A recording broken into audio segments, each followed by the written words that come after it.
విజయవాడలోని ధర్నా చౌక్లో గ్రామ వార్డు సచివాలయ ఉద్యోగులు ఆందోళన చేపట్టారు. ముఖ్యంగా రేషనలైజేషన్తో పాటు కొన్ని అంశాలని డిమాండ్ చేస్తూ వాళ్ళంతా కూడా ఇక్కడ ధర్నా చౌక్లో ధర్నా చేస్తున్నటువంటి పరిస్థితి. జీవో నెంబరు 5ను సవరించాలి, వాటితో పాటు రికార్డ్ అసిస్టెంట్ స్థాయి ఉద్యోగులకి గెజిటెడ్ ఉద్యోగి స్థాయి నిబంధనల అంటూ వాళ్ళు ప్రశ్నిస్తున్నారు. చూడొచ్చు, ప్లకార్డులు పట్టుకుని వాళ్ళంతా కూడా ఆందోళన కార్యక్రమాన్ని శ్రీకారం చుట్టుతున్నారు. ఒకవైపున గ్రామ వార్డు సచివాలయ ఉద్యోగులకు సంబంధించినటువంటి ట్రాన్స్ఫర్ ప్రక్రియ, రేషనలైజేషన్ ప్రక్రియ జరుగుతుంది. 30 తేదీలోపు పూర్తి స్థాయిలో మొత్తం కంప్లీట్ చేయాలని రాష్ట్ర ప్రభుత్వం ఆదేశాలు ఇచ్చిన నేపథ్యంలో ఇప్పుడు ఖచ్చితంగా ఈ డిమాండ్స్ పరిష్కరించాలని వీళ్ళంతా డిమాండ్ చేస్తున్నటువంటి పరిస్థితి. రాష్ట్ర వ్యాప్తంగా దాదాపు 1,34,000 మంది గ్రామ వార్డు సచివాలయ ఉద్యోగులు ఉన్నారు.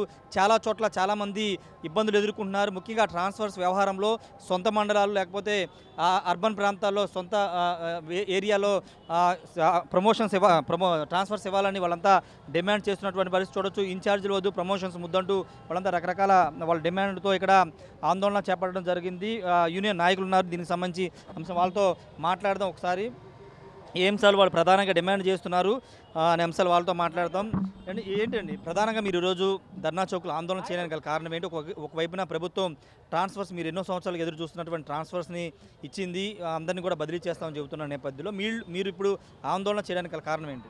యాక్చువల్గా మేము కోరుకుంటుంది ఏంటంటే, యాక్చువల్ ట్రాన్స్ఫర్ ప్రక్రియ ప్రభుత్వం వారు మొదలుపెట్టారు, కానీ ముందుగా రాష్ట్రలైజ్ ప్రక్రియ మొదలు పెట్టమని మేము అడుగుతున్నాం. రాష్ట్రలైజ్ అనేది ప్రాతిపాదికను తీసుకొచ్చారు ప్రభుత్వం వారు. ఏం చేస్తున్నారంటే రెండు సచివాలయాలు కలిపి ఒక సచివాలయంగా క్లస్టర్గా భావించి వాళ్ళందరూ చేస్తున్నప్పుడు ఏమవుతుందంటే చాలామంది సచివాలయ ఎంప్లాయీస్ సర్ప్లస్గా చూపిస్తున్నారు. ఇప్పుడు మేము సర్వేలు 4,700 మంది ఉన్నాము. అదేవిధంగా ఇంజనీరింగ్ అసిస్టెంట్లు వారు 5,000 ప్లస్ ఉన్నారు. తర్వాత వార్డ్ ప్లానింగ్ వాళ్ళు కూడా వీళ్ళు కూడా సర్ప్లస్ ఎంప్లాయీస్గా చూపిస్తున్నారు. మా డిమాండ్ ఏంటంటే, మీరు చూపిస్తున్న సర్ప్లస్ ఎంప్లాయీస్ని ఏం చేస్తారు? ఈ డిపార్ట్మెంట్ నుంచి వేరే డిపార్ట్మెంట్ మెచ్ చేస్తాయి, వాళ్ళకి అందులో శాశ్వతంగా ఉంచేస్తారా, లేకపోతే ఏ డిపార్ట్మెంట్ కలిపితే ఆ డిపార్ట్మెంట్ పే స్కేల్ వర్తిస్తుందా, లేదంటే ఆన్ డెప్యుటేషన్ బేసిస్ మీద తీసుకెళ్తారని క్లారిటీ కావాలని అడుగుతున్నాం. ఇదివరకు 4-5 సార్లు మేము జిఎస్డబ్ల్యూ డైరెక్టర్ గారిని కలవడం జరిగింది, కమిషనర్ కలవడం జరిగింది. ఎటువంటి కూడా ఎవరు కూడా స్పష్టమైన ఆదేశాలు ఇవ్వట్లేదు. వాళ్ళు ఏం జీవో రిలీజ్ చేస్తున్నారు, మీకు 25 నుంచి ట్రాన్స్ఫర్ ప్రక్రియ మొదలు పడుతుంది, నెలకు కంప్లీట్ చేయాలని చెప్తున్నారు. మా డిమాండ్ ఏంటంటే, జీవో నెంబర్ 5 ఏదైతే రిలీజ్ చేశారో అందులో ఇచ్చిన ప్రాతిపాదికన మీరు రాష్ట్ర ప్రక్రియ ఏదైతే మొదలు పెట్టాలనుకుంటున్నారో ఫుల్ క్లారిటీ ఇవ్వాలి. సచివాలయం ప్లస్ 1,34,000 మంది జీవితాలు ఇవి. మీరు క్లియర్గా ఎస్ నో అని పెట్టి సచివాలయాలకి క్లస్టర్ వైజ్ డివిజన్ చేసి ఎస్ నో పెట్టారు. ఎవరు ఎస్ ఎవరు నో అని క్లారిటీ లేదు. ఇక్కడ మేమేం చేస్తున్నాం అంటే, అదేవిధంగా అదే జీవోలో ఏం చెప్పారు, నేటివ్ మండలాల్లో సచివాలయ ఎంప్లాయీస్ ఎవరు ఉండకూడదు, పక్క మండలాలకు బదిలీ చేయండి అని చెప్పారు. మేమేం కోరుకుంటున్నాం అంటే, ఆల్రెడీ లాస్ట్ ప్రభుత్వం ఏమైనా తీసుకొచ్చింది, వీళ్ళు నేటివ్ మండలాల్లో సొంత ప్రజలతో వర్క్ చేస్తే వర్క్ ప్రాసెస్ చాలా వేగంగా జరుగుతుంది, ఎక్కడ డిలే అవ్వకూడదని వాళ్ళ ఉద్దేశం. అయితే వీళ్ళేం చేస్తున్నారు, మీరు ఆ మండలాలు ఉంటే మాకు డిస్టర్బెన్స్గా ఉంటుంది, పక్క మండలాలకు వెళ్ళాలని చెప్తున్నారు. ఆల్రెడీ స్కూల్స్ ఓపెన్ అయిపోయి చాలామంది పిల్లలు అక్కడే జాయిన్ అవ్వడం జరిగింది. అందరికీ సొంత నివాసాలు అక్కడ ఉన్నాయి. ఇప్పుడు మేము పక్క మండలం 20-30 కిలోమీటర్లు దాటి వెళ్ళాలంటే అక్కడ సొంత హౌస్ తీసుకోవాలి, మరి రెంటెడ్ హౌస్ తీసుకోవాలి. మాకు వస్తున్న శాలరీ 30,000 మించి లేదు. ఇంత 6 సంవత్సరాలు చేస్తున్నాం, ఎదుగులేని జీవితాలు మావి. 30,000 లోపే శాలరీస్ వారికి పక్క మండలాలు బదిలీ ఇచ్చి ఇక్కడ నుంచి స్కూల్ పిల్లలు మళ్ళీ అక్కడ జాయిన్ చేయాలి. ఈ కాన్సెప్ట్ అనేది మేము ఒప్పుకోవట్లేదు. మీరు ప్రక్షాళన చేయాలనుకుంటే ఐఏఎస్ ఐపీఎస్ క్యాడర్ నుంచి కింద స్థాయి వరకు అందరూ కూడా నేటివ్ మండలం తీసామని చెప్తున్నాం. వాళ్ళందరూ తీసినప్పుడు మాకు చేస్తే సమ్మతమే. ఓన్లీ సచివాలయ ఎంప్లాయీసే ప్రభుత్వం చేస్తారు, నెక్స్ట్ ఏదైనా మీ వాళ్ళు ఏదైనా జరుగుతుందని కాన్సెప్ట్లో చేయడం అనేది చాలా హేచ్మెంట్ చర్యగా మేము భావిస్తున్నాం. ఇదే విధంగా కొనసాగితే మాత్రం మేము ఈరోజు 3 సంఘాల వరకు కలిసి ఉన్నాం, రేపు ఇంకో కొన్ని సంఘాలు వస్తాయి. మొత్తం రాష్ట్ర వ్యాప్తంగా 1,34,000 మంది ఒకే వేదికగా మేము అందరం కలవడం జరుగుతుంది. మరి ముఖ్యంగా చెప్తున్నాం, ఇదే పద్ధతిలో జరిగితే మాత్రం 27వ తారీఖు వరకు రిలే నిరాదీక్ష మేము పర్మిషన్ తీసుకున్నాం. 27 లోపు గవర్నమెంట్ నుంచి ఏమైనా మాకు స్పష్టమైన హామీలు ఇస్తే పర్వాలేదు. 28 నుంచి మరింత ఉధృతంగా చేయడం జరుగుతుంది. 1వ తారీఖు ఏదైతే పెన్షన్ డిస్ట్రిబ్యూషన్ ఉందో దాన్ని మాత్రం నిలుపుదల చేస్తామని మనస్ఫూర్తిగా చెప్తున్నాం. మీరేం చెప్తారండి? ఆల్రెడీ ప్రాసెస్ నడుస్తున్న టైంలో మీరు ఇప్పుడు రేషనలైజేషన్ వ్యవహారం జీవోలో కూడా రేషనలైజేషన్ కంప్లీట్ చేసి ట్రాన్స్ఫర్స్ ఇవ్వమని జీవోలో మెన్షన్ చేశారు. మరి ఇప్పుడు ఆందోళన చేయడం ద్వారా చాలా తక్కువ టైం గ్యాప్ ఉంది, ఎంతవరకు ప్రభుత్వం దిగొచ్చే అవకాశం అనుకుంటున్నారు? ముందుగా ఇప్పుడు ఈ రేషనలైజేషన్ ప్రక్రియలో భాగంగా ట్రాన్స్ఫర్లు తీసుకురావడం జరిగింది. ఈ ట్రాన్స్ఫర్లో నేటివ్ మండల్ అనే కాన్సెప్ట్ తీసుకొచ్చారు. అర్బన్కి కొంచెం వెసులుబాటు ఇచ్చారు, కానీ రూరల్లో కొంచెం వెసులుబాటు ఈ రోజు వరకు ఇవ్వలేదు. అందరికీ మండలాల్లో చేసేటప్పుడు చాలా టీచర్ సంఘాలకు కానీ మిగతా వాళ్ళకి కానీ విలేజ్ యాజ్ ఏ యూనిట్గా తీసుకునేవాళ్ళు. గ్రామ వార్డు సచివాలయాలకు మండల యాజ్ యూనిట్గా తీసుకోవడం మూలంగా ఆల్రెడీ పిల్లలను అందరినీ మే నెల జాటిపోవడం మూలంగా స్కూల్లో జాయిన్ చేసేయడం జరిగింది. కనుక ఈ వెసులుబాటు కల్పించి నేటివ్ విలేజ్గా కాన్సెప్ట్ తీసుకుని నేటివ్ మండల కాన్సెప్ట్ అర్బన్ వారికి ఎలా వెసులుబాటు కల్పించారో రూరల్ వారికి కూడా వెసులుబాటు కల్పించాలని కోరుతున్నాం. మీరేం చెప్తారు భయ్యా? మీ డిమాండ్లు ఆల్రెడీ చెప్పారు కదా, మీరేం చేయబోతున్నారు?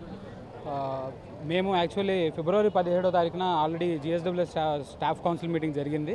ఆల్రెడీ స్టాఫ్ కౌన్సిల్ మీటింగ్లో అందరూ కూడా సంఘ సభ్యులందరూ కూడా వెళ్ళి వినిపించుకోవడం జరిగింది. రేషనలైజేషన్ ఈ విధంగా చేయండి అని చెప్పేసి వినిపించుకోవడం జరిగింది. ఇప్పుడు యాక్చువల్లీ రేషనలైజేషన్ ప్రాతిపదికన ఇప్పుడు స్పెసిఫిక్ జనరల్గా డివైడ్ చేశారు. జనరల్ పర్పస్, స్పెసిఫిక్ పర్పస్ అని డివైడ్ చేసి ఉన్నారు. ఇప్పుడు జనరల్గా స్పెసిఫిక్ పర్పస్కి ఏంటంటే 100% పనిభారం పెంచుతుంది.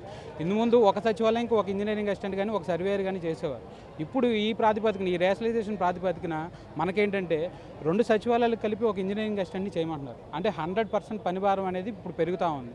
ఇప్పుడు ఇంజనీరింగ్ అసిస్టెంట్కి అయితేనేమి, సర్వేయర్కి అయితేనేమి, మిగతా డిపార్ట్మెంట్లు వాళ్ళకి కూడా ఏంటంటే వేరు డిపార్ట్మెంట్ నుంచి కూడా ప్రెజర్ ఉంది. ఇప్పుడు సపోజ్ ఇంజనీరింగ్ అసిస్టెంట్ తీసుకుంటే వాళ్ళు 4-5 డిపార్ట్మెంట్లు పనిచేస్తూ ఉన్నారు. ఈ 4-5 డిపార్ట్మెంట్లకు సమన్వయం చేసుకుంటూ ఒక సచివాలయంలో కోఆర్డినేట్ చేసుకుంటూ పనిచేస్తూ ఉన్నారు. ఇప్పుడు 2 సచివాలయాలకి మళ్ళీ అదే 5 డిపార్ట్మెంట్లు ఇప్పుడు 100% పనిభారం అనేది పెంచుతూ ఉన్నారు. సో మేము కోరుకునేది ఏంటంటే రేషనలైజేషన్ అనేది ముందు రేషనలైజేషన్ చేయండి. ముందు రేషనలైజేషన్ చేసి ఈ విధంగా మీకు ఈ విధంగా రేషనలైజేషన్ చేస్తున్నాం అని చెప్పేసి మాకు క్లియర్ అండ్ క్లారిటీగా మాకు కొన్ని గైడ్ లైన్స్ అనేవి ఇవ్వండి అని చెప్పేసి కోరుకుంటున్నాం ప్రభుత్వాన్ని.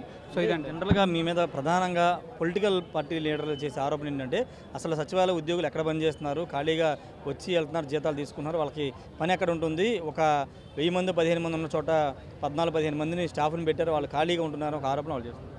సార్ ఇక్కడ గ్రామంలో ఏం జరుగుతూ ఉందంటే సార్, ఇప్పుడు గ్రౌండ్ లెవెల్లో ప్రతి వర్క్ కూడా ఒక గ్రామ సచివాలయ ఎంప్లాయీ చేస్తున్నారు. ఏ ఉద్యోగం అయినా సరే గ్రామ సచివాలయంలో పై అధికారులు ఒత్తిడి ప్రకారము కింద సర్వేలు అయితేనేమో కానీ, డిపార్ట్మెంట్ల వర్క్లు అయితేనేమో కానీ అన్ని వర్క్లు కూడా గ్రామ సచివాలయ ఎంప్లాయీ చేస్తున్నారు. ఇప్పుడు సపోజ్ ఇంజనీరింగ్ అసిస్టెంట్ తీసుకుంటే పంచాయతీరాజ్ సంబంధించిన రోడ్ వర్క్స్ చేస్తున్నాం, ఆర్డబ్ల్యూఎస్ సంబంధించిన వాటర్ పైప్ లైన్ వర్క్లు కానీ అన్నీ కూడా చేస్తున్నాం. అలాగే హౌసింగ్ సంబంధించిన గృహ నిర్మాణ సంస్థకు సంబంధించిన వర్క్లన్నీ కూడా చేస్తూ ఉన్నాం. ఇలాగా అన్ని డిపార్ట్మెంట్లకు సంబంధించిన వర్క్లన్నీ కూడా మేమే చేస్తూ ఉన్నాం గ్రౌండ్ లెవెల్లో. మీ గ్రామ సచివాలయంలో ఖాళీగా ఉన్నారనేది అది అవాస్తవం. ఇది కరెక్ట్ విషయం కాదు. ఎందుకంటే మేము చాలా డిపార్ట్మెంటల్ వర్క్స్ అనేవి గ్రౌండ్ లెవెల్లో మేము చేస్తూ ఉన్నాం. ఇదైతే అవాస్తవమైన విషయం సార్. ఖచ్చితంగా మేము ప్రభుత్వాన్ని వినిపించుకునేది ఏంటంటే రేషనలైజేషన్ ఏ విధంగా చేస్తూ ఉన్నారు, ఈ క్లియర్ క్లారిటీ గైడ్ లైన్స్ ఇవ్వండి. అలాగే సొంత మండలం ఏదైతే ఉందో ఆ సొంత మండలానికి మాకు కొంచెం మినహాయింపు ఇవ్వండి. ఎందుకంటే ఎగ్జిక్యూటివ్ లెవెల్ స్థాయిలో ఉన్న వారికి అది వర్తింపజేస్తారు, మాకు కాదు. మేము 30,000తో వర్క్ చేస్తూ ఉన్నాం, 30,000 శాలరీ తీసుకుంటూ వర్క్ చేస్తూ ఉన్నాం. ఖచ్చితంగా ఈ నేటివ్ మండల్ అనేది ఖచ్చితంగా మాకు ఎగ్జంప్షన్ ఇవ్వాలి సార్. ఖచ్చితంగా మేము డిమాండ్ చేస్తూ ఉన్నాము. ఈ మీడియా ముఖ్యంగా డిమాండ్ చేస్తూ ఉన్నాం సార్. మొత్తంగా ఒకటే చెప్తున్నారు, రేషనలైజేషన్ వ్యవహారంలో క్లారిటీ ఇవ్వాల్సిన అవసరం ఉందని చెప్తున్నారు. పని భారం చాలా ఎక్కువగా ఉంది. దాన్ని ఇప్పుడు రేషనలైజేషన్ కొత్త విధానం తీసుకురావడం వల్ల ఇంకా పని భారం పెరుగుతుందని చెప్తున్నారు. కాబట్టి ప్రభుత్వం స్పందించి వెంటనే దీనిపై నిర్ణయం తీసుకోవాలని వాళ్ళు డిమాండ్ చేస్తున్నారు. కెమెరా పర్సన్ శ్రీనివాస్తో రాజేష్, ఆర్టీవీ, విజయవాడ.